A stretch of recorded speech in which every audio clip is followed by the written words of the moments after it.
ఏమండి, ఇన్ని రోజుల నుంచి మిమ్మల్ని చాలా ఇబ్బంది పెట్టానండి. అనరాని మాటలన్నీ అన్నానండి, నన్ను క్షమించండి. మళ్ళీ బాధ పెట్టానండి. ఏదైనా తప్పుగా ప్రవర్తిస్తే క్షమించండి. నేను కూడా నేను ఏమైనా ఇబ్బంది పెట్టుంటే నన్ను క్షమించి గీత. పర్లేదండి, తీసుకోండి. ఖతం. అయ్యో బై బై వద్దండి, టాటా. పర్లేదు, కొంచెమే వద్దండి. నా కోసం. ఏం చెప్పావురా? ఏదో తేడాగా ఉందేంటి?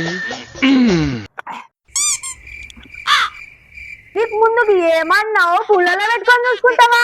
ఏ రోజైనా నీ మకానికి బుర్రెడు పూలు తీసుకొచ్చినావా? ఏం మాట్లాడుతున్నావే? ఏహే, ఆ రోజు మా నాన్న ఎన్ని మాట్లాడినా నీకు హీరో బైక్ ఎక్కువ అనుకుంటే బుల్లెట్ బైక్, ఇన్నోవా కార్ కావాల్సింది వచ్చిందా? ఏం మాట్లాడుతున్నావే? తర్వాత మీ అమ్మ పెళ్లికి ముందుకు మహాలక్ష్మి వచ్చిందని చెప్పి పెళ్ళైన తర్వాత ఏదో ఒక గోళ అంటదా. నేను గయ్యాలక్క కనిపిస్తున్నానా? నేను గయ్యాలక్క కనిపిస్తున్నానా? ఖతం. By by Tata. Good bye Gaya.